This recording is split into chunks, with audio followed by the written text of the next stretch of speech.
ब्रह्मसूत्र ब्रह्मसूत्र ग्रंथ में page number 743 page के ऊपर से 9 नंबर की पंक्ति है। एक शब्द छोड़कर आया है। प्रदेश विशेषाभ्युपगमे अपि च द्वयोः आत्मनोः समान सुख दुख भाजोः कदाचित् एकेन एव तावत् शरीरेण उपभोग सिद्धिः स्यात्। क्यों? समान प्रदेशस्यापि द्वयोः आत्मनोः अदृष्टस्य संभवात्। चलिए, तो बात यह चल रही है कि द्वितीय अध्याय तृतीय पाद और द्वितीय अध्याय के तृतीय पाद का यह 17 नंबर का अधिकरण है और इस अधिकरण का नाम है अंशाधिकरणम। और इस अधिकरण का विचार विषय बताया था भेदाभेद, जबकि पूर्व पक्षी परमात्मा और जीव में वास्तविक भेद मानता है, ठीक, और आत्मा अनेक मानता है और हर एक आत्मा को विभु मानता है। पूर्व पक्षी अर्थात सांख्यादिक लोग और नैयायिकादिक लोग। किंतु उनका निराकरण करके सिद्धांतियों ने कहा कि नहीं, वस्तुतः आत्मा अर्थात परमात्मा एक ही है और उपाधि के कारण उसमें भेद प्रतीत होता है। तो औपाधिक भेद है और वास्तविक अभेद है। और औपाधिक भेद मानकर भी, कल्पित भेद को मानकर भी सभी बातों की संगति लग सकती है। अतः आत्मा में अर्थात परमात्मा में, ब्रह्म में वस्तुतः वास्तविक जीव परमात्मा में भेद मानने की जरूरत नहीं है, वास्तविक भेद नहीं है, ये बात बता दिया। और जब पूर्व पक्ष ने कहा कि हम ऐसा करेंगे कि हे सिद्धांती, तुमने हमारे मत पर जो संकर आदि दोष दिखाए वे दोष नहीं आएंगे, क्योंकि हम क्या कल्पना करेंगे।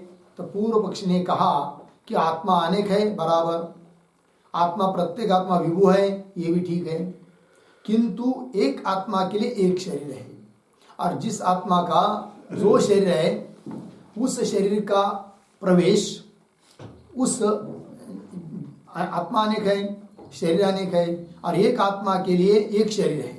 तो जिस आत्मा का जो शरीर है उस शरीर में उसी आत्मा का अवयव प्रविष्ट है और उस आत्मा के साथ, उस आत्मा प्रदेश के साथ, उस आत्मा के अवयव के साथ कि जो शरीर में प्रविष्ट है उसके साथ जिस मन का संबंध है, तो उस संबंध से उसी आत्मा में सुख दुख अदृष्ट आदि उत्पन्न होते। अतः वे सुख दुख अन्य आत्मा को होने चाहिए, ऐसा दोष नहीं आएगा, संकर नहीं होगा, ये कहा था पूर्व पक्षी ने। उसका उत्तर दिया 53 नंबर के सूत्र के उत्तरार्ध से अंतर्भावात्।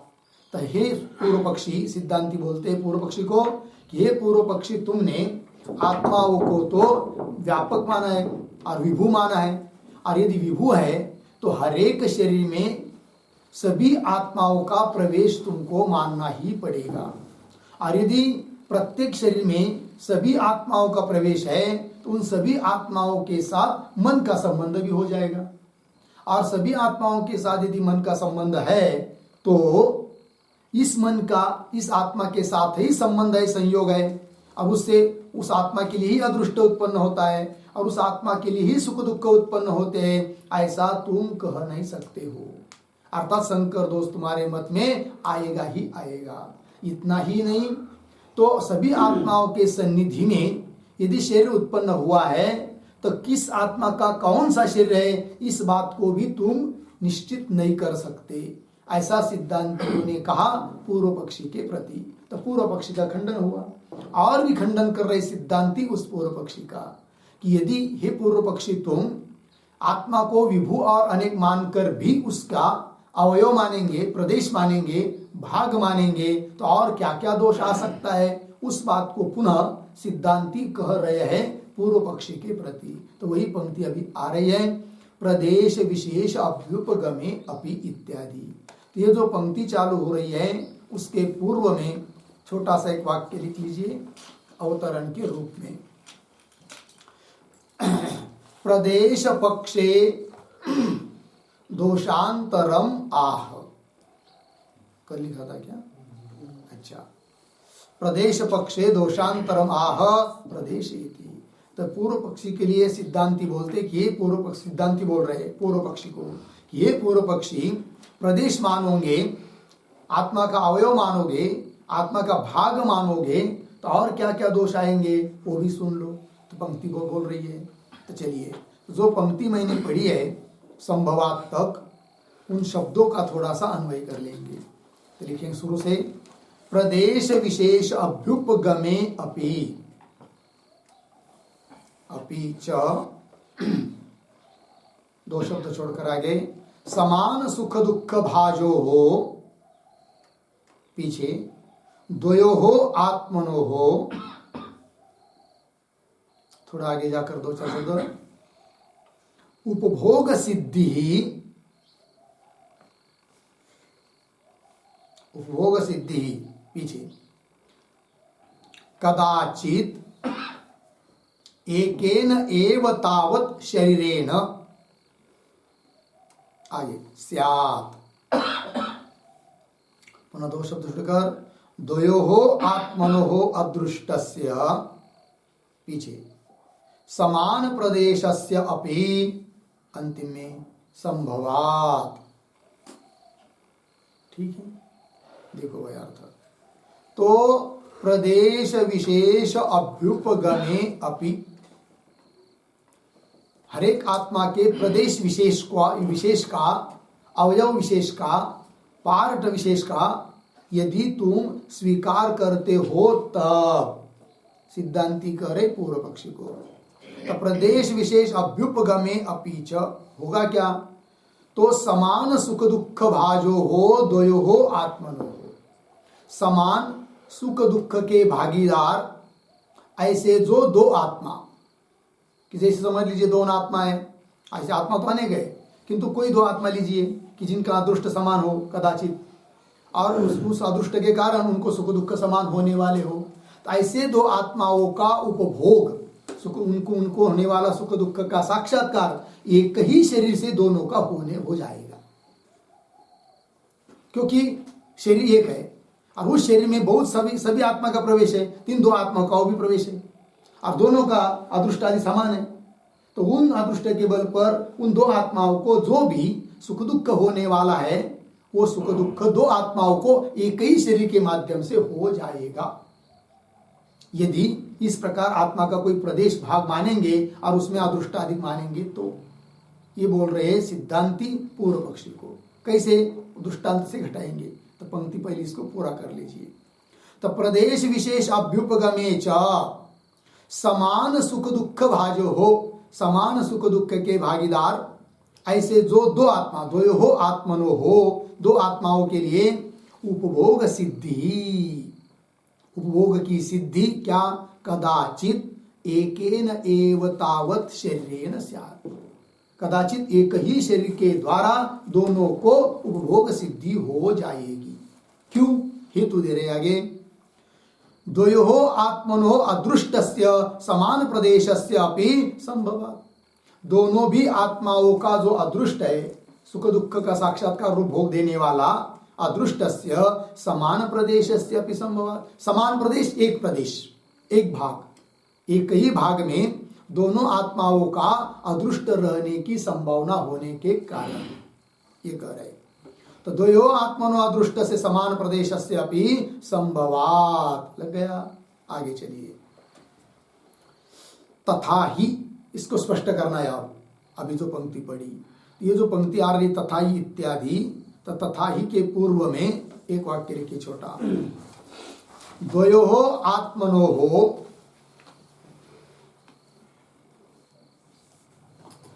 द्वयोः आत्मनोः तुल्य देशम अदृष्टम, तुल्य देशम अदृष्टम कथम, अदृष्टम कथम इति आशंक्य आह, इति आशंक्य आह तथा ही इति।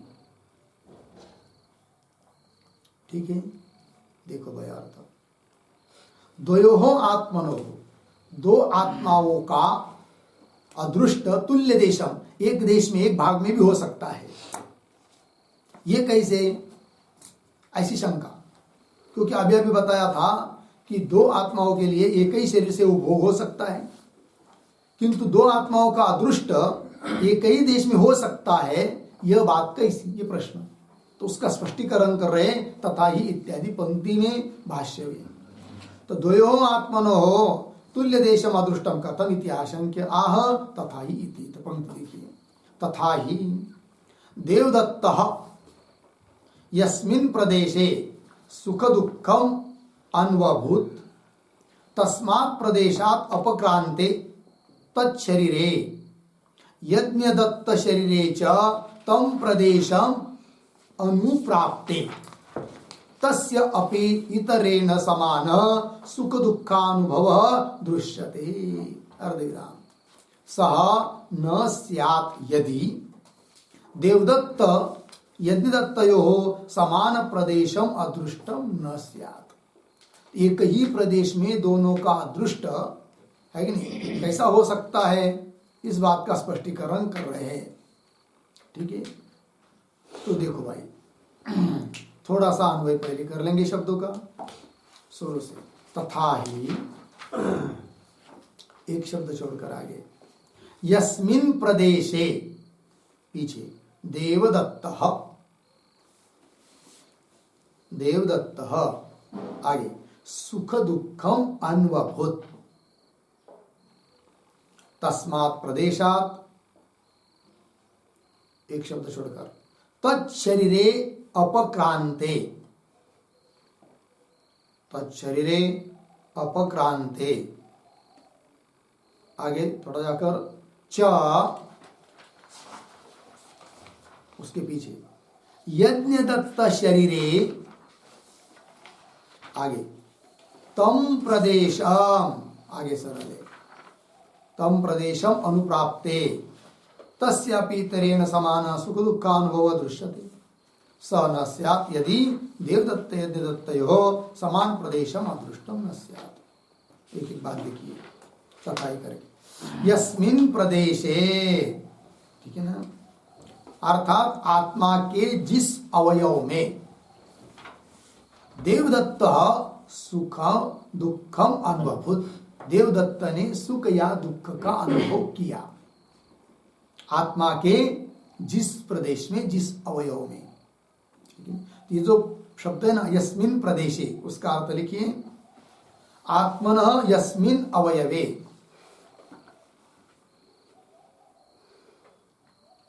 आत्मनः यस्मिन् अवयवे। ठीक है, देखो भाई अर्थ, क्योंकि पूर्व पक्षी कहता है कि आत्मा व्यापक होने पर भी उसका एक भाग शरीर में प्रविष्ट हुआ है और उसमें अदृष्ट है, उस अदृष्ट के बल पर सुख दुख होता है, ये सब।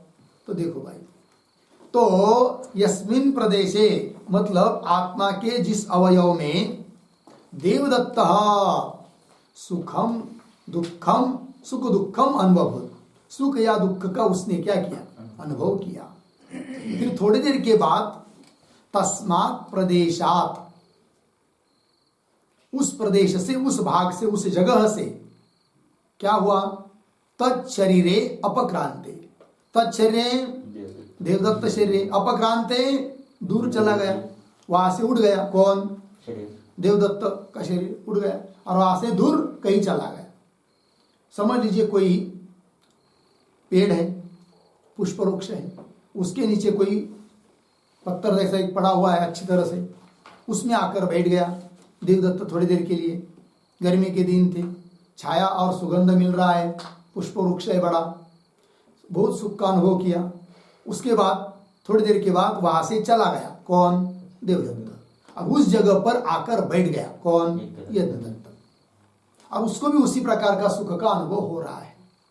ठीक है, और शरीर में तो अदृष्ट होता नहीं है कि नहीं, और उस आत्मा में अदृष्ट है, तो वो आत्मा तो इधर उधर कहीं जा नहीं सकता, क्योंकि आत्मा के अवयव सभी जगह भर पड़े हुए हैं, सभी जगह व्यापक है वो।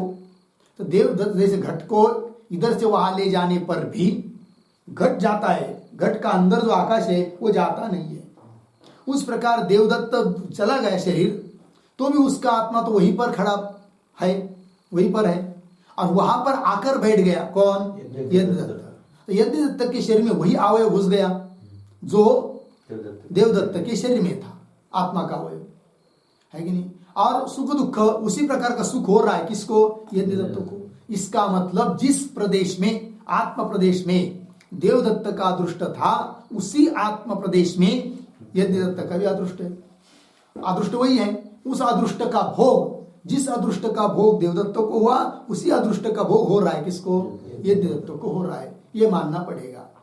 फिर एक ही आत्मा अवयव में विद्यमान अदृष्ट का भोग यदि समान दोनों को हो सकता है, तो दो आत्माओं का समान अदृष्ट हो, तो उन दो आत्माओं के लिए भी भोग एक ही शरीर से हो सकता है, यदि आत्मा का तुम प्रदेश स्वीकार करते हो तब। ये सिद्धांती बोल रहे हैं पूर्व पक्षी को। पंक्ति देखिए पुनः। तो सुख दुखम अनुभव किया, फिर तस्मात् प्रदेशात, उस प्रदेश से, तत्शरीरे अपक्रांते, देवदत्त का शरीर वहां से चला गया, और यज्ञदत्त शरीरे, यज्ञदत्त का शरीर तम प्रदेशम अनुप्राप्ते, उस प्रदेश के लिए प्राप्त हुआ। कौन? यज्ञदत्त का शरीर। फिर होता क्या आगे? तस्य अपि इतरेण समान, तस्य अपि, तस्य यज्ञदत्तस्य अपि इतरेण समान, इतरेण समान देवदत्तेन समान, देवदत्त के समान उस यज्ञदत्त को भी समान सुख दुखानुभव दृश्यते, समान सुख या दुख का अनुभव उसको दिखाई दे रहा है। सुख का अनुभव हो तो सुख, दुख का दुख, ठीक है ना? सुख दुख का अनुभव दृश्यते। आगे, स न स्यात्, वह समान सुख या दुख का अनुभव यज्ञदत्त को नहीं होता। कब? आगे, स न स्यात् यदि देवदत्त यज्ञदत्तयोः समान प्रदेशम अदृष्टम न स्यात्, देवदत्त और यज्ञदत्त का अदृष्ट समान प्रदेश में यदि नहीं होता, तो उन दोनों को समान सुख दुख का अनुभव नहीं होता। जबकि उन दोनों को समान सुख दुख का अनुभव हो रहा है, अर्थात उन दोनों का अदृष्ट एक ही प्रदेश में विद्यमान है, यह मानना पड़ता है। लग गया पंक्ति? चलिए भाई, तो ये जो उदाहरण दिया ना देवदत्त यज्ञदत्त को लेकर, इसके आधार पर थोड़ा सा हम लोग लिख लेते हैं तो बात स्पष्ट हो जाएगी। तो लिखेंगे,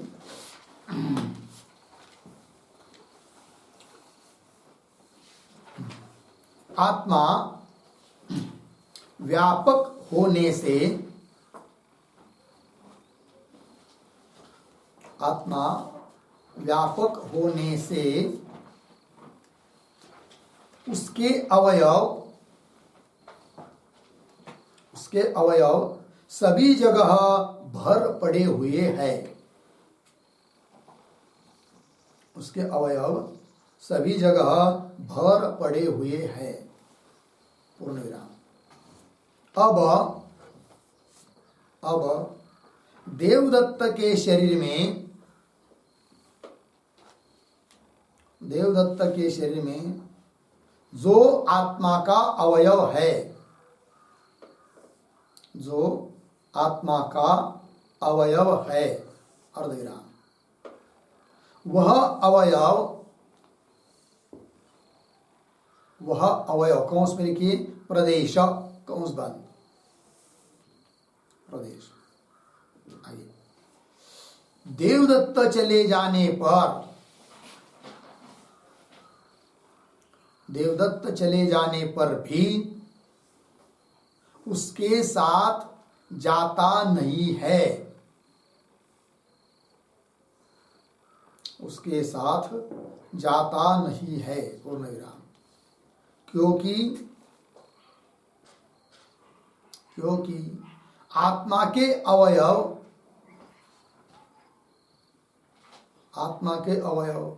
सभी जगह समान रूप से भरे पड़े होने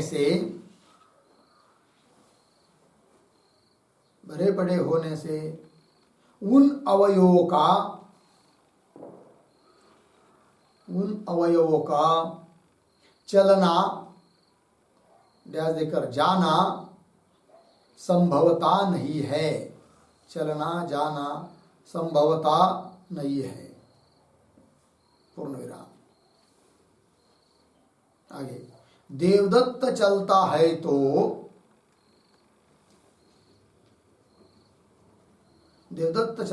तो उसके आत्मा के भिन्न भिन्न अवयव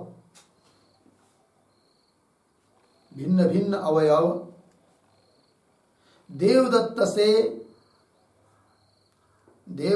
से संबद्ध होते जाते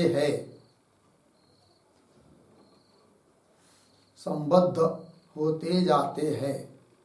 पूर्ण विराम।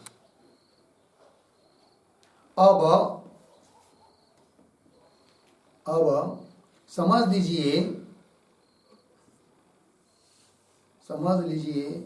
किसी पुष्प वृक्ष के नीचे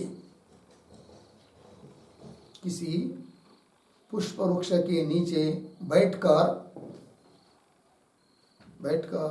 देवदत्त ने सुख का अनुभव किया।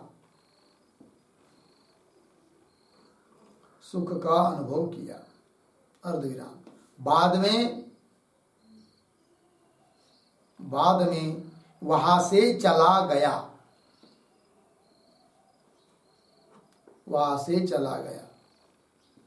अर्धविराम। फिर उसी पुष्प वृक्ष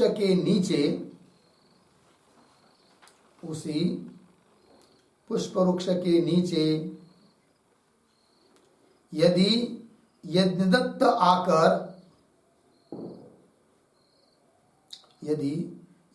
आकर बैठता है तो उसको भी देवदत्त की तरह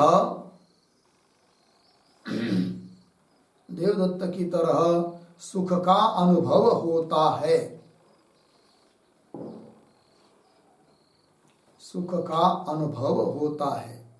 पूर्ण विराम। ऐसी स्थिति में देवदत्त को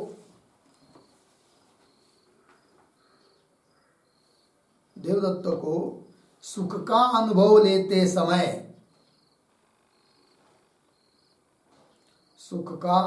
लेते समय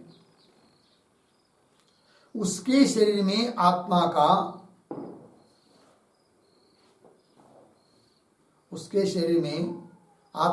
जो अवयव था अर्धविराम, वही अवयव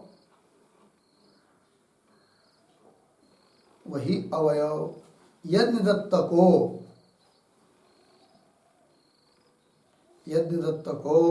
सुख का अनुभव लेते समय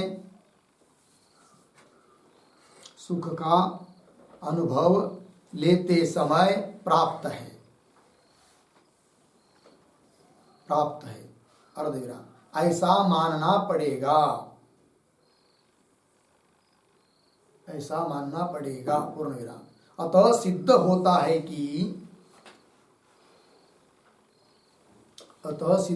है कि दोनों के सुख का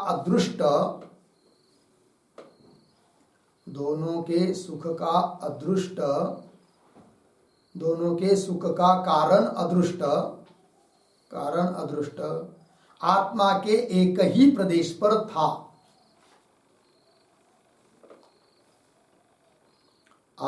के एक ही प्रदेश पर था। पूर्ण विराम।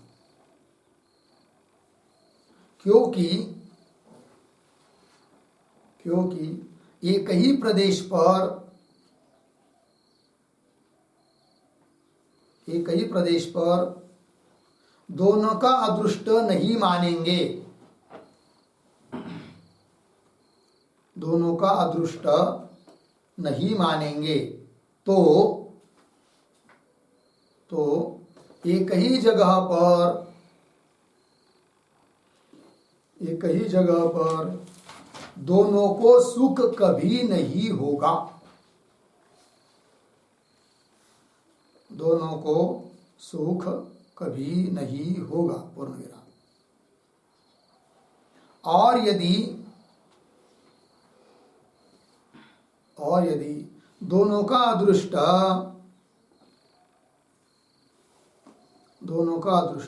एक ही प्रदेश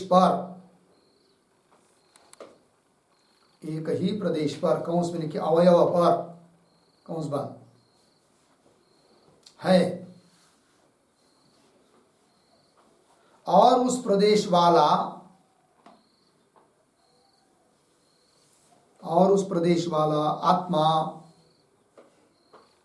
आत्मा दोनों के शरीर में है, दोनों के शरीर में है, तब तो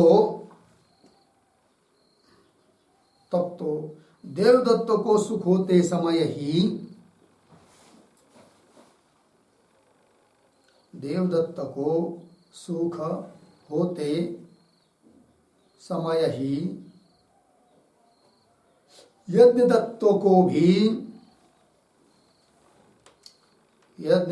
को भी सुख होने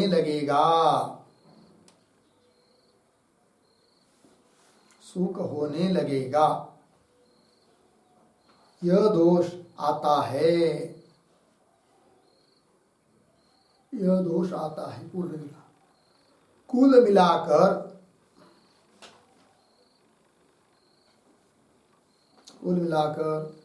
आत्मा को प्रदेश अर्थात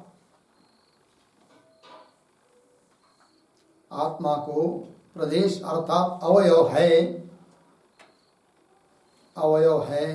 यह मान नहीं सकते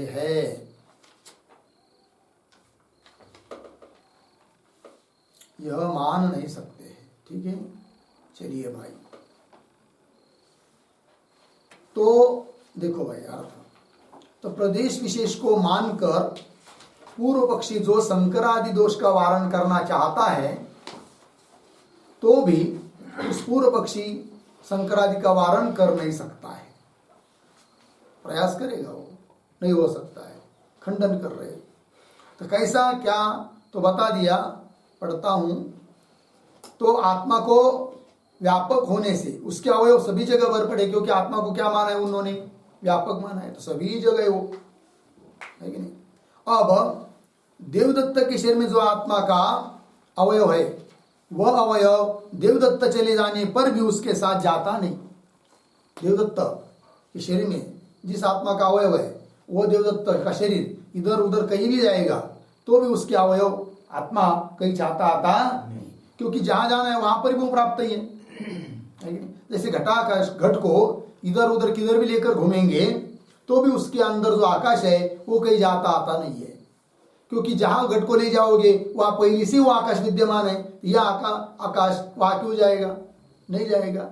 उस प्रकार तो वह अवयव देवदत्त चले जाने पर भी उसके साथ जाता नहीं है, क्योंकि आत्मा के अवयव सभी जगह समान रूप से भरे पड़े होने से जाते आते नहीं है। तो उन अवयवों को चलना जाना संभवता नहीं है। फिर देवदत्त चलता है तो उसके आत्मा के भिन्न भिन्न अवयव देवदत्त से संबंध होते जाते हैं। देवदत्त का शरीर चल रहा है तो उसका आत्मा तो व्यापक है, अतः उस आत्मा के जो अनेक अन्य अन्य अवयव है उसके साथ संबंध होते जाते हैं। पीछे के अवयव वही रह जाते हैं, उसको जाने की जरूरत भी नहीं है, जैसे घटाकाश का उदाहरण दिया। ठीक, भिन्न भिन्न अवयव देवदत्त से संबंध होते जाते हैं। अब समझ लीजिए किसी उदाहरण पुष्प वृक्ष के नीचे बैठा हुआ है थोड़ी देर के लिए, कौन, देवदत्त, या किसी ऐसी जगह बैठ गया कि जहां पर उसको दुख हो रहा, सुख लीजिए चाहे दुख का अनुभव लीजिए, तो सुख का अनुभव ले रहे, पुष्प वृक्ष के नीचे बैठा थोड़ी देर के लिए, गर्मी के दिन में पुष्प वृक्ष के नीचे बैठकर देवदत्त ने सुख का अनुभव किया। बाद में वहां से चला गया। कौन? देवदत्त। किंतु उसका अवयव जाएगा क्या? आत्मा का अवयव नहीं, वो तो वही रहेगा। और वहां पर फिर पुनः उस पुष्प वृक्ष के नीचे यदि यज्ञदत्त आकर बैठता है, वहां पर उसी पत्थर पर आकर बैठ गया। कौन? यज्ञदत्त। तो वह उसका अवयव, देवदत्त चला गया शरीर, उसका अवयव तो वही है, आत्मा का अवयव। अब वहां पर आ गया, वैसी स्थान पर आ गया। कौन? यज्ञदत्त। तो उसके शरीर में वो अवयव आ गया, है कि नहीं? तो उसको भी देवदत्त की तरह सुख का अनुभव होता है। देवदत्त को जैसा सुख का अनुभव हुआ था उसी प्रकार का सुख का अनुभव हो रहा है। किसको? यज्ञदत्त को। ठीक है। ऐसी स्थिति में क्या होगा? देवदत्त को सुख का अनुभव लेते समय उसके शरीर में आत्मा का जो अवयव था, देवदत्त ने जिस समय सुख का अनुभव किया उस समय उसके शरीर में आत्मा का जो अवयव था वही अवयव अब आ गया है किसके शरीर में? यज्ञदत्त के शरीर में। वही अवयव यज्ञदत्त को सुख का अनुभव लेते समय प्राप्त है, ऐसा मानना पड़ेगा। अतः सिद्ध होता है कि क्या दोनों के सुख का कारण अदृष्ट है कि नहीं? आत्मा के एक ही प्रदेश पर था। दोनों के भी देवदत्त दोनों के भी सुख का जो, दोनों को भी जो सुख हुआ है उस सुख का कारण कौन? अदृष्ट। और वह अदृष्ट का आत्मा के किसी एक प्रदेश पर ही था, ये मानना पड़ेगा, है कि नहीं? और उस प्रदेश के साथ सब देवदत्त का संबंध था तब उसको सुख हुआ। उसी प्रदेश के साथ जब यज्ञदत्त का संबंध हुआ तो यज्ञदत्त को सुख होने लगा। ठीक है। अर्थात दोनों को जो सुख हो रहा है उसके लिए कारण जो अदृष्ट वह आत्मा के, उसी आत्मा के समान प्रदेश में मानना पड़ेगा। ठीक है ना? क्योंकि एक ही प्रदेश पर दोनों का अदृष्ट नहीं मानेंगे। समझ लीजिए थोड़ी देर के लिए, आत्मा के किसी एक प्रदेश में ही दोनों का अदृष्ट, देवदत्त और यज्ञदत्त का अदृष्ट नहीं मानेंगे तो क्या होगा? ये कई जगह पर दोनों को सुख कभी नहीं होगा। तो देवदत्त वहां से चला गया, वहां पर यज्ञदत्त भले आकर बैठ जाए किंतु उसको उस प्रकार का सुख फिर नहीं होना चाहिए। यदि समान देव प्रदेश पर दोनों का अदृष्ट नहीं मानेंगे तो, किंतु वैसा ही सुख का अनुभव यज्ञदत्त को भी हो रहा है। इसका मतलब उन दोनों को सुख देने वाला जो अदृष्ट वो किसी एक आत्मा के प्रदेश पर रही है, यह मानना पड़ेगा। ठीक है ना? और यदि दोनों का अदृष्ट एक ही प्रदेश पर अवयव पर है और उस प्रदेश वाला आत्मा दोनों के शरीर में है कि नहीं? क्या दोनों का अदृष्ट कहाँ है? एक ही प्रदेश पर है, एक ही अवयव पर है, और उस प्रदेश वाला आत्मा दोनों के भी शरीर में है। ठीक है ना? तब तो देवदत्त को सुख होते समय भी यज्ञदत्त को भी सुख होना चाहिए, क्योंकि वही आत्मा दोनों के शरीर में हमेशा आएगी नहीं। तो यज्ञदत्त को जिस समय सुख हो रहा है उस समय ही सुख दूसरे को भी होना चाहिए, तीसरे को भी होना चाहिए, चौथे को भी होना चाहिए, क्योंकि क्या वह आत्मा सभी के शरीर में एक है। तो आत्मा अनेक मानने पर ये सब दोष आते हैं। आत्मा यदि अनेक है तो आत्माओं का समान सुख दुख होगा, तो उन दो आत्माओं का, है कि नहीं, एक ही शरीर के द्वारा उपभोग होने लगेगा। एक बात क्यों हुआ? क्या कि एक ही आत्मा में समझ लीजिए 10 किलो भार है अदृष्ट का, है कि नहीं? फिर वो आत्मा क्या करेगा, है कि नहीं? तो एक ही शरीर के माध्यम से उसका भोग लेने के बजाय 10 शरीरों के माध्यम से लेगा, क्योंकि वो आत्मा सभी के शरीर में है, 10, 50, 100 सभी के शरीर में है। तो उस अपने अदृष्ट समाप्त करने के लिए इस शरीर से भी उसी समय भोग ले रहा है, उसी समय उस शरीर से भी भोग ले रहा है, ऐसा भी हो सकता है। और एक को सुख दुख हो रहा है तो वही सुख दुख उसी काल में दूसरे को भी होना चाहिए। ये सब दोष आते हैं कब? आत्मा को विभु मानेंगे और नाना मानेंगे तब। आत्मा दोनों के शरीर में, तब तो देवदत्त को सुख होते समय ही यज्ञदत्त को भी सुख होने लगेगा, यह दोष आता है। अतः सिद्धांतियों का अभिप्राय है कि हे पूर्व पक्षी, क्या आत्माओं का प्रदेश अर्थात अवयव है, यह नहीं मानना चाहिए। कोई आत्मा का प्रदेश भी नहीं है और आत्मा नाना भी नहीं है, आत्मा एक ही है, वह एक ही आत्मा विभु है। उपाधि के कारण कल्पित भेद है और कल्पित भेद मानकर संगति लग सकती है, तो वास्तविक नाना आत्मा मानना निष्फल है। यह अभिप्राय है सिद्धांतियों का। ठीक है, चलिए भाई, तो भाष्य में आइए। तो उदाहरण दिया, फिर उदाहरण पंक्ति लग गई ना, पुनः पढ़ता हूं अन्वय के अनुसार। तथाई यस्मिन् प्रदेशे देवदत्त सुख दुखम अनुभूत, जिस प्रदेश में आत्मा के जिस अवयव में देवदत्त ने सुख दुख का अनुभव किया, तस्मात् प्रदेशात, उसी प्रदेश से, उसी भाग से, तत्शरीरे अपक्रांते, उस देवदत्त का शरीर दूर जाने पर, और यज्ञदत्त का शरीर उसी प्रदेश पर आ जाने पर, उसी जगह पर आ जाता है तब, तस्यापि इतरेण समानः, तस्यापि यज्ञदत्तस्यापि इतरेण समान, इतरेण देवदत्तेन समानः सुख दुखानुभव दृश्यते, सुख दुख का अनुभव दिखाई दे रहा है। और वो स न स्यात्, वो सुख दुख का समान रूप से अनुभव तब नहीं होगा जब, कब, स न स्यात् यदि देवदत्त यज्ञदत्तयोः समान प्रदेशम अदृष्टम न स्यात्, देवदत्त और यज्ञदत्त का अदृष्ट समान प्रदेश में एक भाग में नहीं मानेंगे तो ठीक है ना, फिर समान सुख दुख का अनुभव नहीं होता। किंतु समान सुख दुख का अनुभव हो रहा है, अर्थात दोनों का अदृष्ट एक ही प्रदेश पर है, ये बात। स न स्यात् यदि देवदत्त यज्ञदत्तयोः समान प्रदेशम अदृष्टम न स्यात्, किंतु दोनों बात नहीं है, अर्थात समान प्रदेश पर अदृष्ट मानना पड़ेगा तुमको, तभी तो दोनों को समान रूप से क्या हो रहा है, सुख या दुख का अनुभव हो रहा है। ये लग गई। तो कुल मिलाकर अभिप्राय क्या निकलता है कि हे पूर्व पक्षी, तुम आत्मा को नाना मानना ये बात उचित नहीं है, ये सब बात है। आगे चलिए। स्वर्गादि अनुभोग प्रसंग, स्वर्गादि अनुपभोग प्रसंगश्च प्रदेशवादिन स्यात्। क्यों?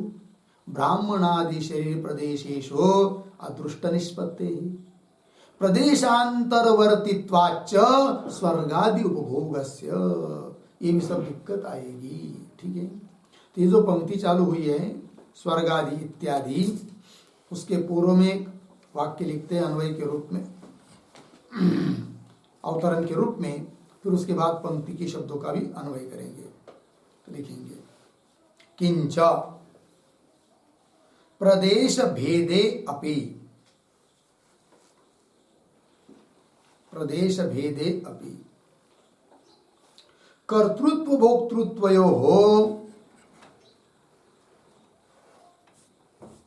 कर्तृत्व भोक्तृत्वयोः ऐकाधिकरण्यात्, ऐकाधिकरण्यात् न तस्य व्यवस्थापकता इति आह,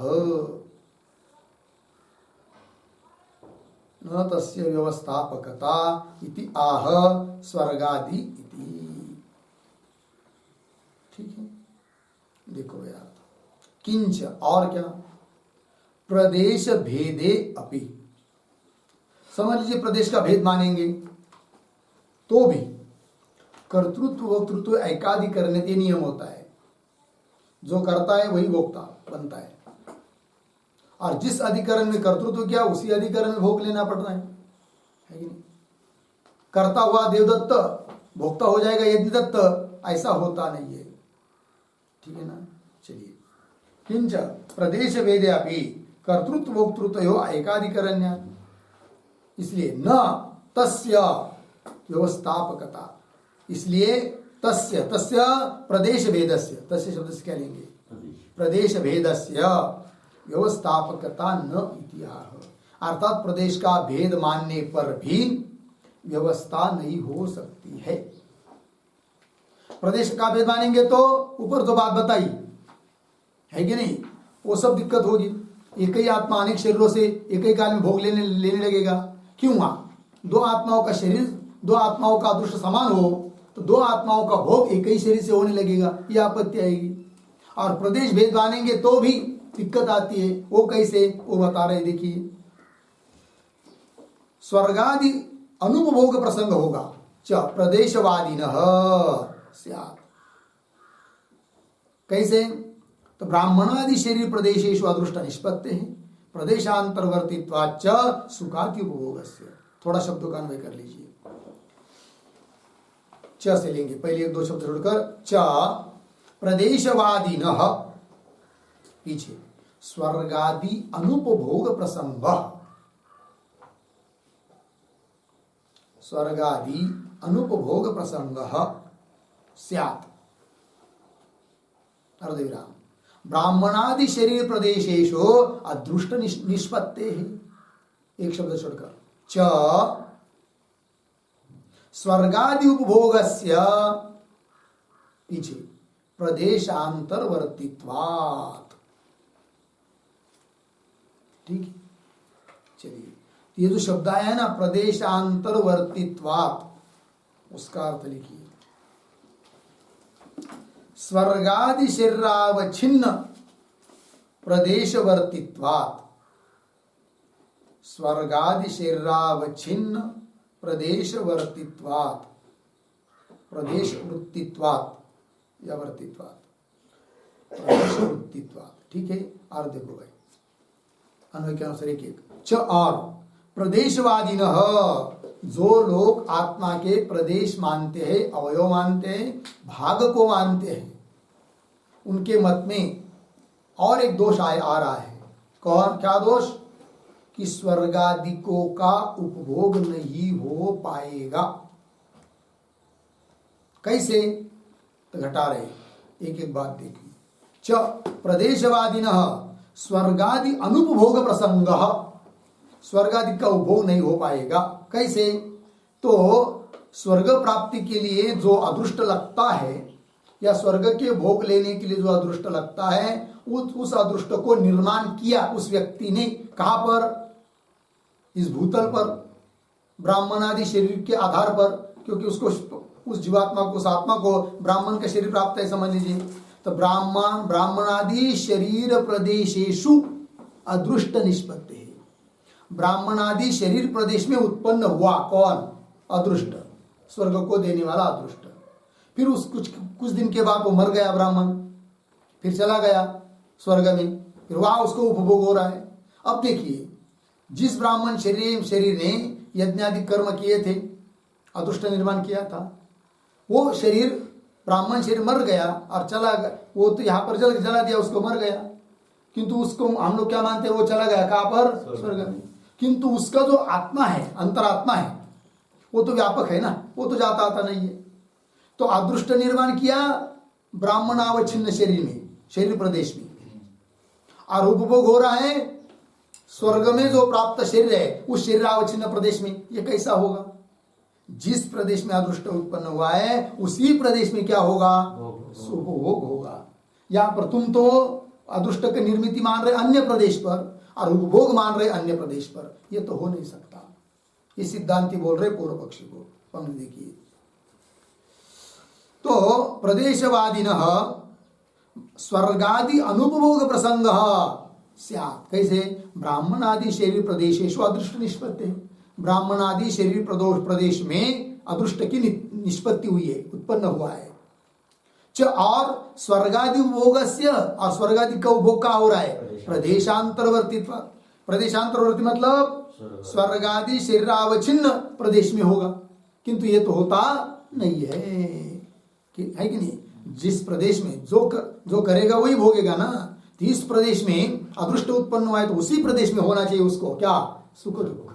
ये बात, ये भी जो पंक्ति है, जो दोष दिया, उसके ऊपर एक टिप्पणी लिखते हैं।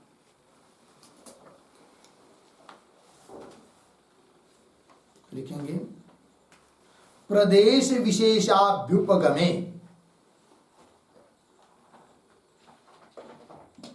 प्रदेश विशेषाभ्युपगमे व्यवस्था भविष्यति, व्यवस्था भविष्यति। कंस में लिखिए, सांकर्य नहीं होगा, सांकर्य नहीं होगा। कौन सा बात? आगे, इति मते स्वर्गादि अनुपभोग प्रसंग स्यात्, स्वर्गादि अनुपभोग प्रसंग स्यात्, पूर्ण विराम। तथा ही यत्र यत्र आत्मनः प्रदेशे, यत्र यत्र आत्मनः प्रदेशे शरीरादि संयोगात्, शरीरादि संयोगात् अदृष्टम उत्पन्नम भवति, अदृष्टम उत्पन्नम भवति, पूर्ण विराम। आगे तत् तत् अदृष्टम,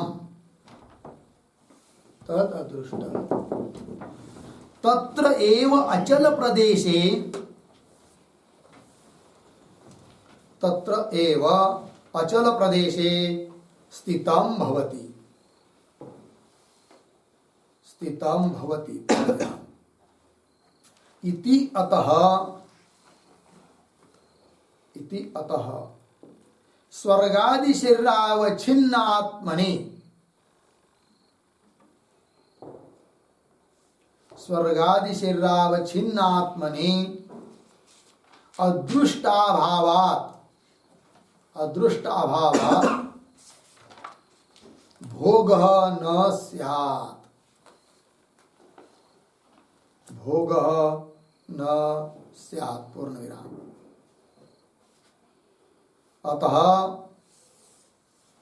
अतः प्रदेश भेदः, प्रदेश भेदः न व्यवस्थापकः, न व्यवस्थापकः बराबर न सांकर्यादि निवारकः इत्यर्थः, न सांकर्यादि निवारकः इत्यर्थः, पूर्ण विराम। यत्तु अत्र, यत्तु अत्र उत्पन्नम अदृष्टम, उत्पन्नम अदृष्टम स्वाश्रये,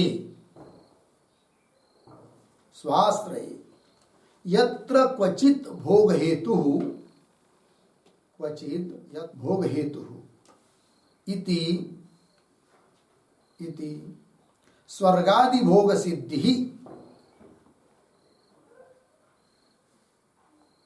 स्वर्गादि भोग सिद्धि इति, पूर्ण विराम। आगे तन्न, तन्न अर्धविराम भोग शरीरात् दूरस्थ दृष्टे, भोग शरीरात् दूरस्था दृष्टे मानाभावात् इति भावः, मानाभावात् इति भावः, पूर्ण विराम। कंस लेके भोग शरीर से, भोग शरीर से अदृष्ट दूर रहे, अदृष्ट दूर रहे अर्धविराम, इसमें प्रमाण नहीं है, इसमें प्रमाण नहीं है, यह भाव है, पूर्ण विराम कंस बंद। देखिए अर्थ,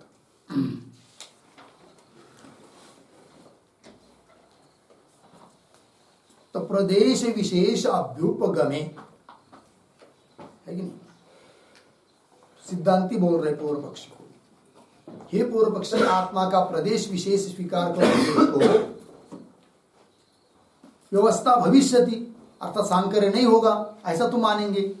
इति मते, ऐसे मानने वाले के मत में स्वर्गादि अनुपभोग प्रसंग स्यात्, सिद्धांती बोल रहे, जो लोग तुम लोग पूर्व पक्षी लोग नैयायिक और नैयायिक और वैशेषिक सांख्य इत्यादि लोग प्रदेश विशेष का स्वीकार करके व्यवस्था होगी ऐसा बोलते हो, किंतु तुम्हारे मत में दोष आएगा कि स्वर्गादिक का उपभोग नहीं हो पाएगा, स्वर्गादि अनुपभोग प्रसंग स्यात्। कैसे, उसका स्पष्टीकरण कर रहे हैं। तथा ही यत्र यत्र आत्मनः प्रदेशे शरीरादि संयोगात् अदृष्टम उत्पन्नम भवति, जिस जिस आत्मा प्रदेश में, आत्मा के अवयव में शरीरादि का संयोग होने से, आई नहीं, तो मन का संयोग हुआ, शरीर का संयोग हुआ, यज्ञ आदि कर्म किया जिस जिस आत्म प्रदेश में, उससे अदृष्ट उत्पन्न हुआ, अदृष्टम उत्पन्नम भवति।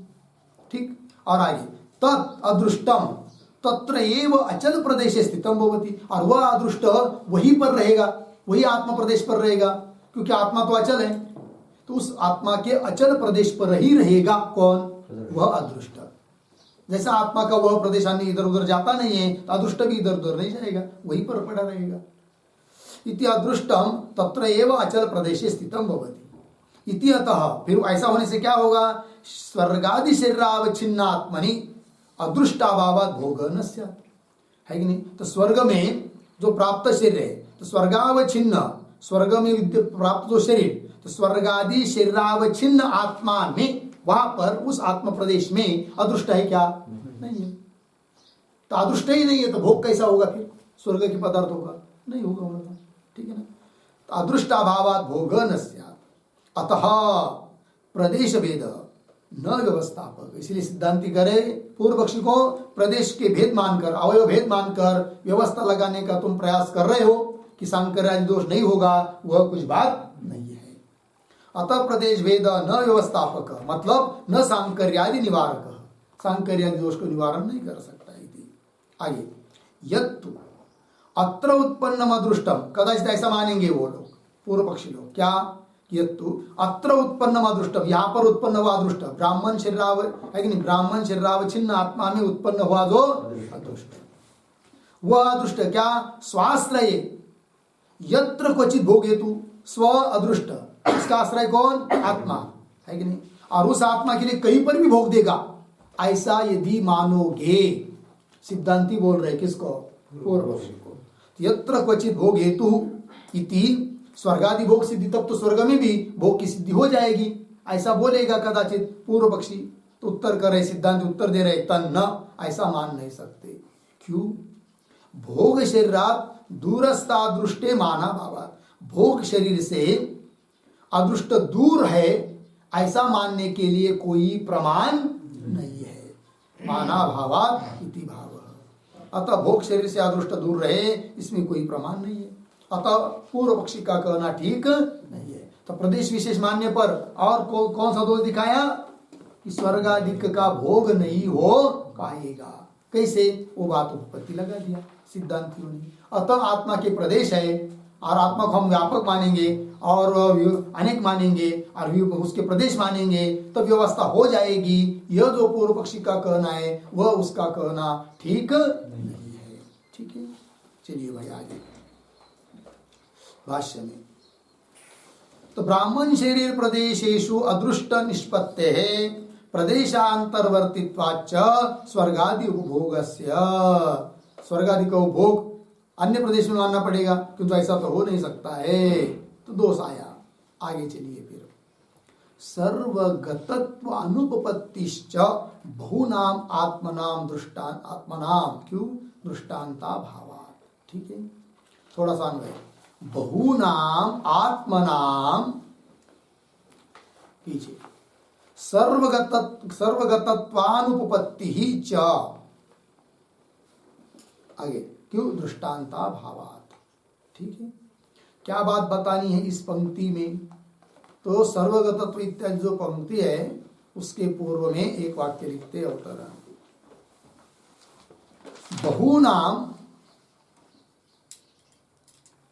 बहुनाम सर्वगतत्व उपेत्य,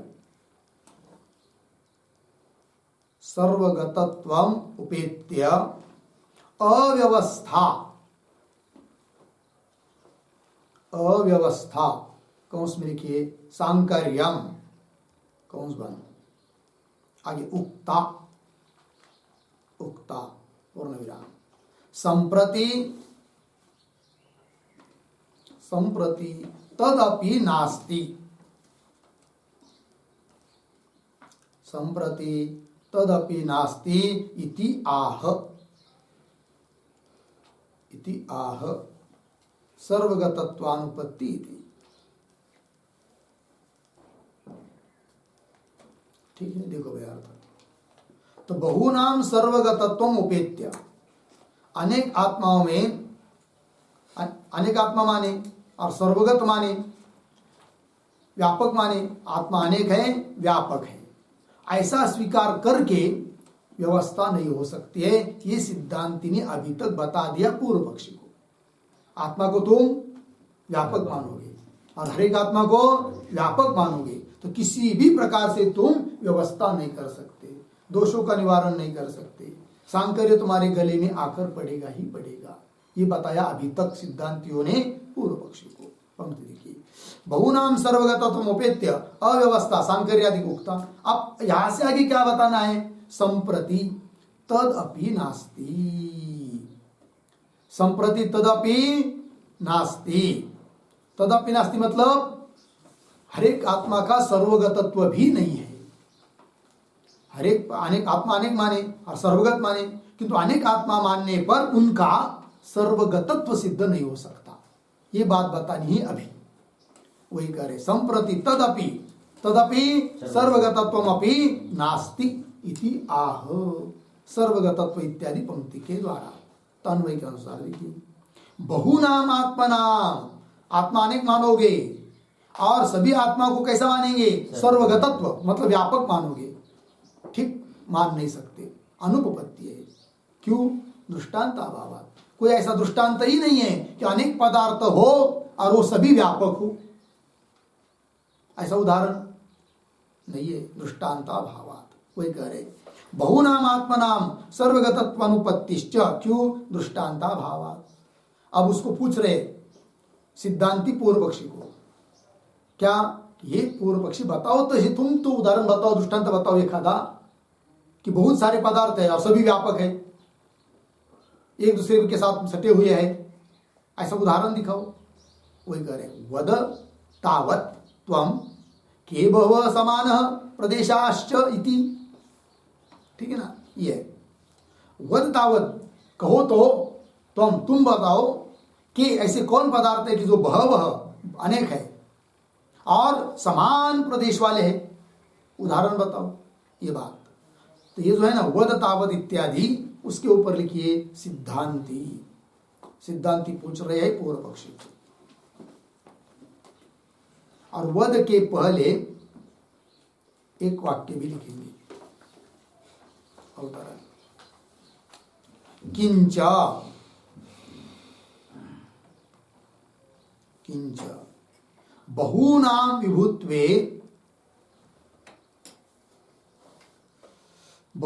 विभुत्वे समान देशत्वं वाच्यम, समान देशत्वं वाच्यम अर्धविराम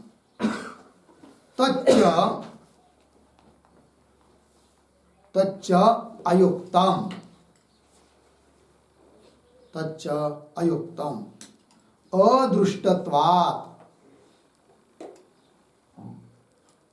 अदृष्टत्वात् इति आह वद इति।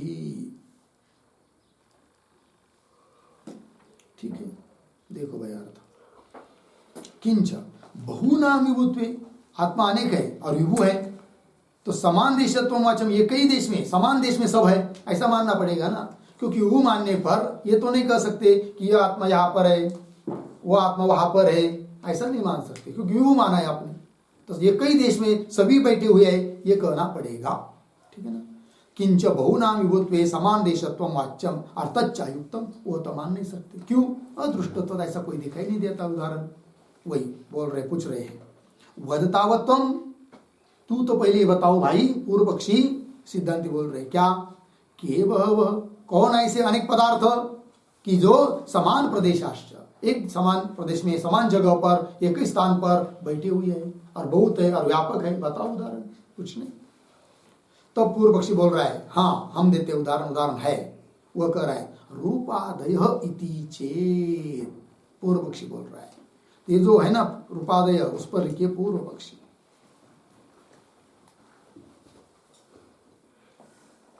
ठीक है, तो क्या दृष्टांत है उसका, कैसा है, तो उस बात का स्पष्टीकरण समझने के लिए रूपादय के पहले एक वाक्य लिखिए, अवतरण रूपादीनाम बहूनाम,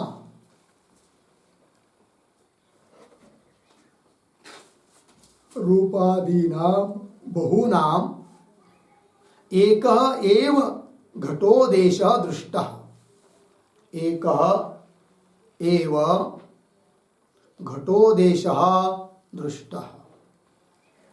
अर्धविराम। न च मिथो विरोधः, न च मिथो विरोधः। अर्धविराम। निरवयवत्वात्, निरवयवत्वात्। अर्धविराम। तथा आत्मनाम अपि, तथा आत्मनाम अपि निरवयवानाम, निरवयवानाम एकदेशता, एकदेशता इति शंकते, इति शंकते रूपादयः इति। अर्थ देखो भाई, तो पूर्व पक्षी बोल रहा है अनेक पदार्थ है कि नहीं, एक जगह रहने के लिए तुमको मुश्किल लगती है, हमारे दृष्टांत है। उदाहरण दिया उसने, रूपादय, रूप, रस, गंध, स्पर्श, बहुत सारे पदार्थ, ये कई घट पर है कि नहीं, ये कई प्रदेश में बहुत सारे पदार्थ रह रहे हैं। ठीक है, वही कह रहा है। रूपादि नाम बहुनाम एक एव घट देश, एक ही घट देश में सब विद्यमान है दृष्ट। न च मिथो विरोध, और उनका कोई परस्पर विरोध भी नहीं है। जहां रूप बैठा है जिस घट पर, उसी घट पर स्पर्श है, उसी घट पर गंध है, सभी कुछ है। न च मिथो विरोध, क्यों? रूप रस वगैरह सब निरवय, निरवयवत्वात्, ये दृष्टांत हुआ। तथा आत्मनाम अपि निरवयवानाम, आत्मा भी कैसा है? निरवय है। तो निरवयवानाम, आत्मा बहुत है, निरवय है, अतः एक देशता, एक देश में वो रह सकते हैं। ऐसी शंका कर रहा है रूपादय इत्यादि पंक्ति से पूर्व पक्षी। तो रूपादय इति चेत, रूपादि दृष्टांत है, ऐसा हम कहेंगे। ऐसा यदि पूर्व पक्षी बोलता है, उत्तर दे रहे सिद्धांति न तथा तेषाम अपि, मिला ना, तो न इत्यादि के ऊपर लिखिए समाधानम या सिद्धांति, सिद्धांति उत्तर दे रहे कि ठीक नहीं करके। न तेषामपि धर्मी अंशेन अभेदात् और लक्षण भेदाच्च। ठीक है, चलिए भाई, ये जो सिद्धांतियों का उत्तर है न इत्यादि पंक्ति से, उसके पहले एक वाक्य लिखिए, तेषाम रूपादीनाम अपि,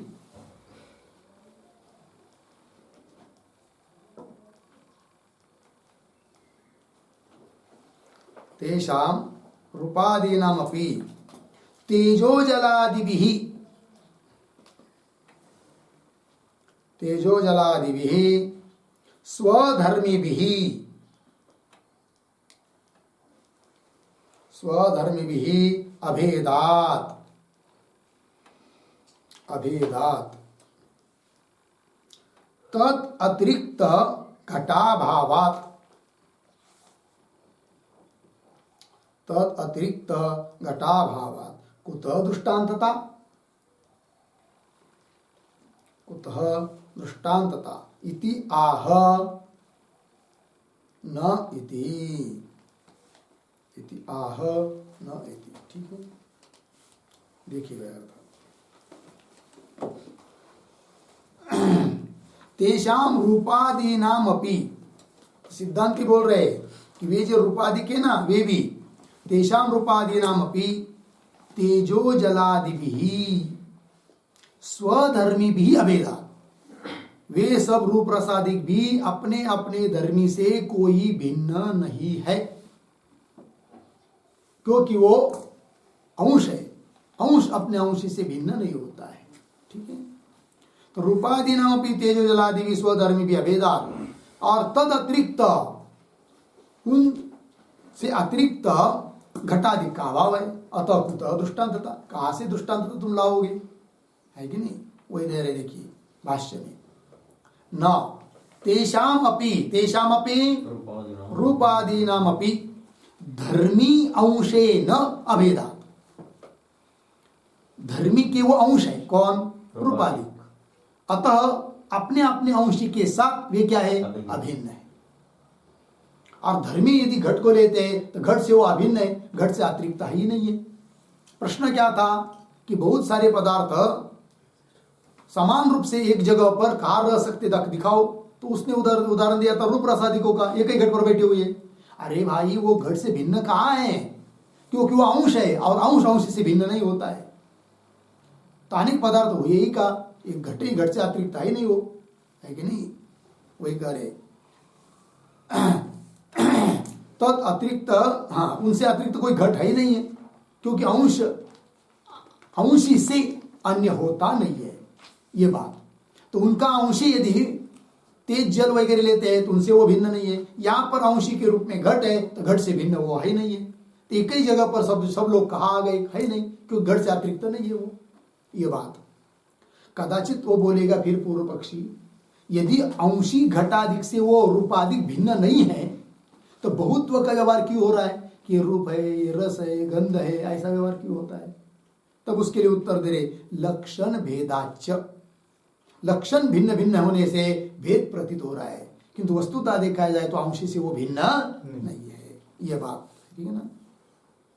तो वही लक्षण भेदाच, तो लक्षण के पहले भी एक वाक्य छोटा सा, बहुत्वम अपि तर्हि कथम,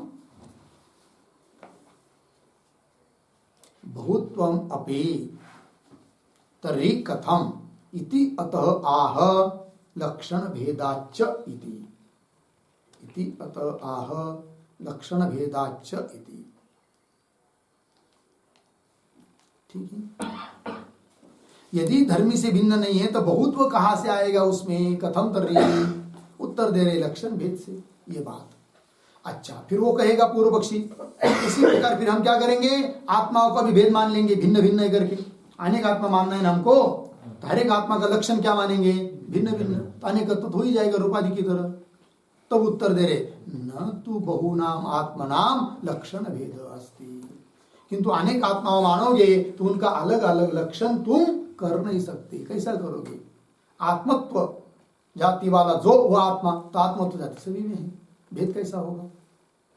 क्या बताओगे कैसा? क्योंकि असाधारण धर्म को लक्षण कहते हैं, और आत्मा तो तुम कैसे मान रहे हो? अनेक है कि नहीं? और उनका हर एक का अलग अलग असाधारण धर्म क्या है तुम्हारे पास? बताओ, है कुछ भी नहीं, ये बात। न तो बहुनाम आत्मनाम लक्षण भेद अस्ति, क्योंकि सांख्य के यहाँ भी अनेक आत्माओं का भिन्न भिन्न लक्षण कर नहीं सकते, क्योंकि सभी आत्मा उनके यहाँ कैसे निर्धर्म, कोई धर्म नहीं उसमें, सभी धर्मों से रहित है। तो धर्म ही नहीं बता पाओगे उस पर, तो लक्षण भिन्न भिन्न कैसा होगा? और असाधारण धर्मों को लक्षण कहते हैं। अच्छा, नैयायिकों को पूछेंगे तो वो भी अलग अलग लक्षण नहीं कर सकेंगे, क्योंकि इच्छा वगैरह वो जो 9 गुण माने हैं उन्होंने विशेष, वो सभी आत्मा में माने हैं। तो सभी आत्मा में फिर समान धर्म हुए, तो अलग अलग लक्षण कैसा होगा? फिर लक्षण भेद से भेद करना है ना, तो लक्षण भिन्न भिन्न हो ही नहीं पाएगा, तो भेद कैसा होगा? अर्थात अनेक आत्मा में मानना ही ठीक नहीं है, यह अभिप्राय। न तो बहुनाम आत्मनाम लक्षण भेद अस्ति। ठीक है, अब इस पर पुनः पूर्व पक्षी आक्षेप कर रहा है। आगे, अंत्य विशेष वशात भेदोपपत्ति इति चेत, ये जो पंक्ति है ना अंत्य इत्यादि, उस पर लिखे पूर्व पक्षी। और अंत्य इसके पहले एक वाक्य लिखते हैं अवतरण, अत्र वैशेषिकः शंकते, अत्र वैशेषिकः शंकते। अब वैशेषिक लोग शंका कर रहे हैं, नहीं ये एक वैशेषिक, ठीक है ना, क्या कहेंगे वो? तो उनके यहां भी तो आत्मा व्यापक है और अनेक है, फिर अनेक है तो उनका लक्षण भिन्न भिन्न करो, लक्षण तो भिन्न भिन्न कर नहीं सकते, भेद कैसे? भेद वो कहते फिर विशेष के कारण उसका भेद होता है, अंत्य विशेष। विशेष का 7 पदार्थों में एक आता है कौन? विशेष, द्रव्य, गुण, कर्म, सामान्य, विशेष। और विशेष कहाँ रहता है? समान है उन्होंने, नित्य द्रव्य वृत्तय विशेषास्तु अनंता एव। नित्य द्रव्यों में रहते कौन? विशेष। है कि नहीं? जैसे परमाणु नित्य द्रव्य है, उसमें रहते हैं। आत्मा भी नित्य द्रव्य है, उसमें भी रहेगा कौन? विशेष। और वो विशेष का वैशिष्ट्य क्या है? तो जैसे उदाहरण बताते हैं वो लोग, समझ लीजिए 2 घट है, किसी ने प्रश्न किया इस घट से वह घट भिन्न है, क्या भिन्न है? तब नहीं, एक वैशेषिक लोग कहते भिन्न है। कुछ उनको पुनः प्रश्न करेंगे क्यों भिन्न है उस घट से यह घट? तो वो कहते हैं इस घट के अवयव जो कपाल वो अलग है, इस घट के अवयव जो कपाल वो अलग अलग है, अतः उसका कार्य घट भी भिन्न भिन्न है। फिर पुनः प्रश्न, वो कपाल और ये कपाल भिन्न भिन्न है कि एक है? तब वो बताते नहीं भिन्न भिन्न है, क्योंकि उस कपाल के अवयव जो कपालिका वो भिन्न है और इस कपाल के अवयव जो कपालिका वो भिन्न भिन्न है। ऐसे करते करते करते करते करते करते जाते कहाँ तक जाएंगे? परमाणु। फिर पूछेंगे उन परमाणु से ये परमाणु भिन्न भिन्न है क्या, एक ही है? तब वो बोलते भिन्न भिन्न है। तो बोलेंगे क्यों? अब उसके बाद ये उत्तर नहीं दे सकते वो लोग, क्या कि इस परमाणु का कारण कोई अलग है और उस परमाणु का कारण कोई अलग है, क्योंकि परमाणु को उन्होंने क्या माना है? अंतिम माना है, उसके आगे उसके कोई अवयव नहीं है। परमाणु निरवय है और नित्य है, ऐसा उन्होंने माना है। अतः कारण को लेकर परमाणुओं का भेद सिद्ध नहीं हो सकता। फिर उस परमाणु से ये परमाणु भिन्न क्यों है बताओ? तब वो वैशेषिक लोग बताते हैं क्या उन परमाणुओं में जो विशेष है उनसे भिन्न विशेष इन परमाणुओं में है, अतः उन परमाणुओं से ये परमाणु भिन्न है। फिर पुनः उनको पूछेंगे वो विशेष और ये विशेष एक है का भिन्न भिन्न है? तब वो बोलते भिन्न भिन्न है। बोलेंगे क्यों? वो स्वतः व्यावर्तक है, उसको व्यावृत्त अलग कराने के लिए अन्य किसी की जरूरत नहीं है। वो अपने आश्रय को भी इतरों से भिन्न कर कराता है और स्वयं भी इतरों से भिन्न है। कौन? विशेष।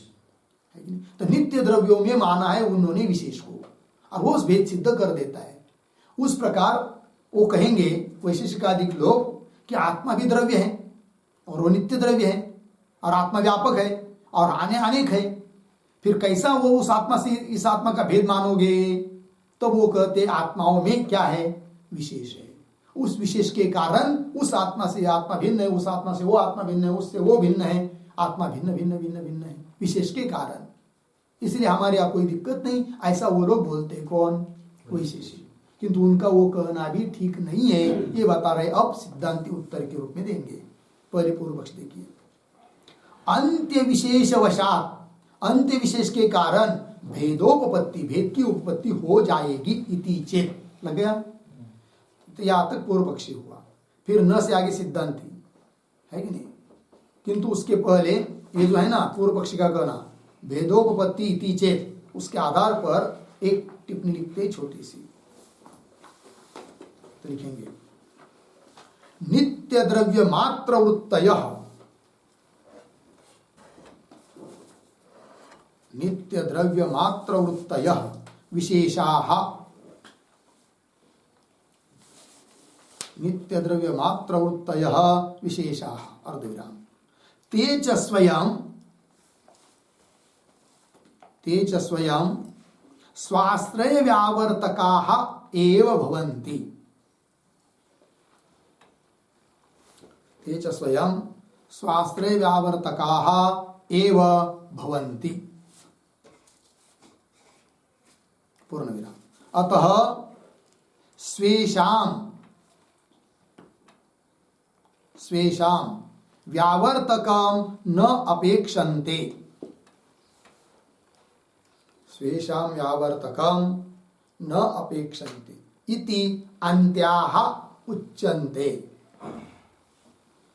इति अन्त्याः उच्यन्ते। पूर्णविराम। तथा च विशेष रूप लक्षण भेदात्, विशेष रूप लक्षण भेदात् आत्मभेदः भवति,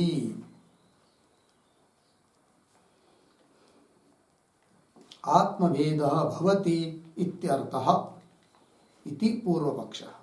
ठीक है, देखो भैया अर्थ। तो नित्य द्रव्य मात्र वृत्तय विशेषाः, वो लोग कहते हैं कि नित्य केवल नित्य द्रव्य में ही रहते हैं। कौन? विशेष। और तेज वे विशेष स्वयं स्वाश्रय व्यावर्तकाय भवन्ति, स्वयं ही क्या अपने आश्रय के व्यावर्तक है और अपने भी व्यावर्तक स्वयं ही है। अतः स्वेशाम व्यावर्तकम, अपना व्यावर्तक भी, अपने आश्रय का भी, वो आश्रय को भी भिन्न करके दिखाते हैं, अतः अपने को भी भिन्न करके दिखाने के लिए अन्य किसी की अपेक्षा करते नहीं है। इसलिए उनको कह दिया अंत्य विशेष, अंत्य विशेषण दिया विशेषों का। अतः स्वेशाम व्यावर्तकम न अपेक्षन्ते इति अंत्याः उच्यन्ते, इसलिए उनको अंत्य कहते, अंत्य विशेष। तथा च विशेष रूप लक्षण भेदात्, विशेष रूप लक्षण भिन्न भिन्न होने के कारण आत्मभेद भवति, आत्माओं का भेद है, भिन्न भिन्न आत्माएं, ये कहता है पूर्व पक्षी। उत्तर दे रहे अब सिद्धांती, न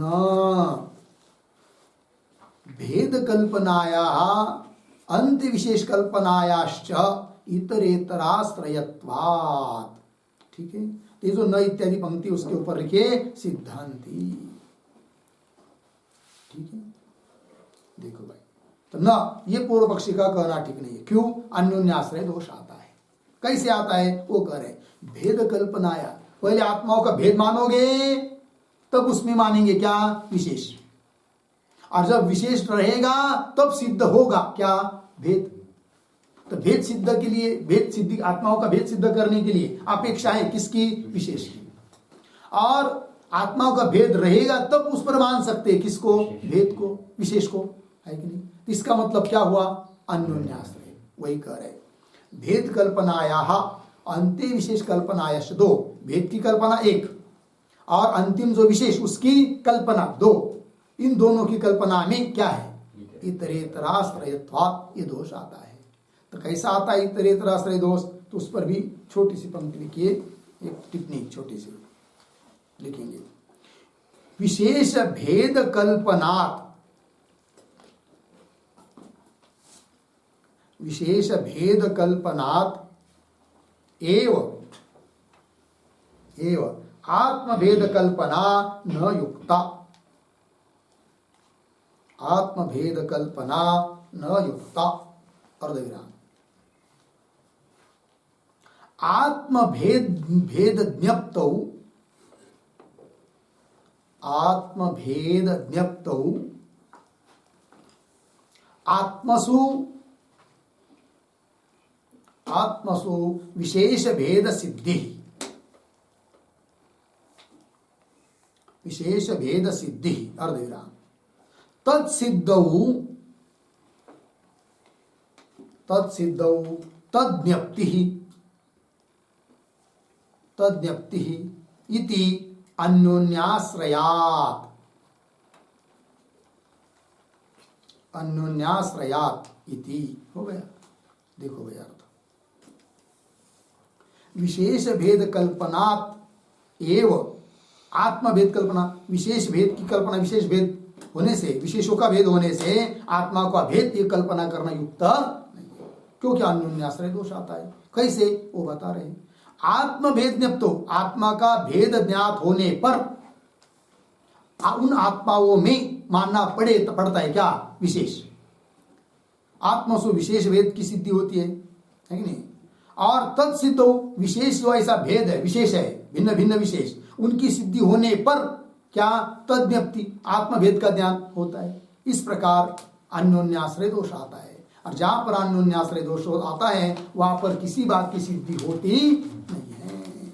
वही कह रहे फिर, इति चेत न भेद कल्पनाया अंत्य, अंत्य विशेष कल्पनाया च इतरेतराश्रयत्वात्। ठीक है, आगे चलिए। आकाशादीनाम अपि विभुत्वम ब्रह्मवादिना सिद्धम, क्यों? कार्यत्व विपगमात्। तो ये जो पंक्ति है ना, आकाशादीनाम, उसके पहले एक वाक्य लिखिए भाई, यस्तो, यस्तो बहुनाम विभुत्वे, बहुनाम विभुत्वे आकाश दिक्काल दृष्टान्तः, आकाश दिक्काल दृष्टान्तः इति सह अपि असम्मतः इति आह, असम्मतः इति आह आकाशादीनाम इति।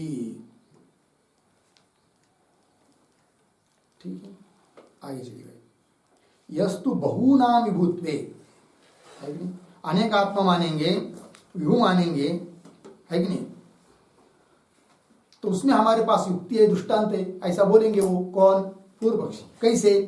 तो अनेक विभु मानने में दृष्टांत है क्या? जैसे आकाश विभु है, दिशा विभु है, काल विभु है। तो आकाश, दिशा, काल, ये सभी पदार्थों को हमने क्या माना है? विभु माना है।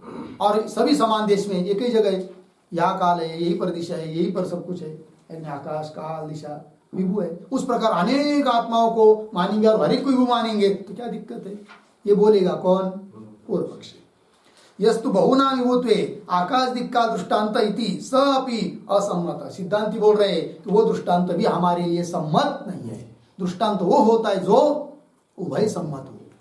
तुम कहते हो पूर्व पक्षी लोग कि आकाश विभु है, काल विभु है, दिशा विभु है, वगैरह वगैरह। हमारे यहाँ वो भी विभु नहीं है, क्योंकि उसकी भी उत्पत्ति होती है हमारे यहाँ, और जो पदार्थ उत्पन्न होता है वो विभु होता नहीं है। अतः बहुत सारे विभु हो पदार्थ और एक ही जगह रहे, दृष्टांत बताओ? कोई दृष्टांत नहीं है। आकाश, काल, दिशा वो भी दृष्टांत नहीं है, क्योंकि हमारे यहाँ वो उत्पन्न होते हैं। ठीक है ना? अतः अनेक आत्माओं को विभु मानना, एक जगह रहना उनका सबका ये सब ठीक नहीं है। खंडन कर दिया सिद्धांतियों ने पूर्व पक्षी का। पंक्ति देखिए, आकाशादीनाम अपि विभुत्वम ब्रह्मवादिनः असिद्धम।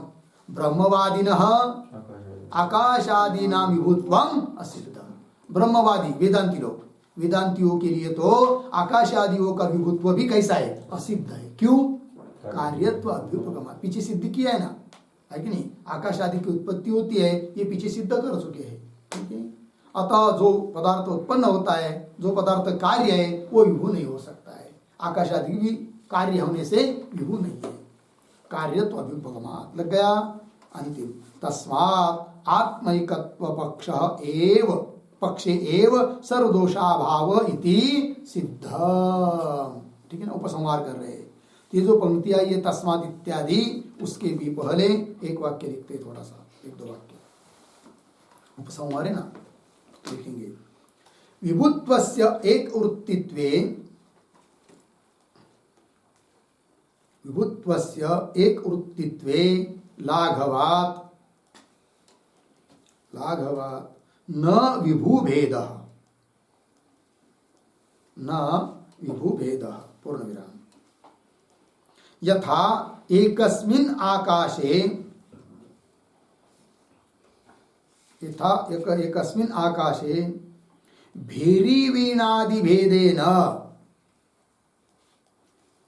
भेरी वीणादि भेदेन तार मंदादि शब्द व्यवस्था,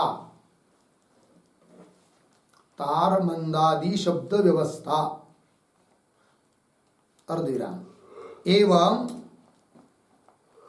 एवं एकस्मिन् अपि आत्मनि, एकस्मिन् अपि आत्मनि बुद्धि उपाधि भेदेन, बुद्धि उपाधि भेदेन सुखादि व्यवस्था उपपत्तेः,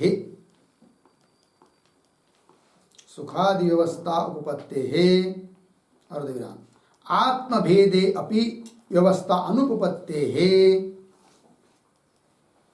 आत्मभेदे अपि व्यवस्था अनुपपत्तेः उक्तत्वात्, उक्तत्वात् मुधा भेद कल्पना,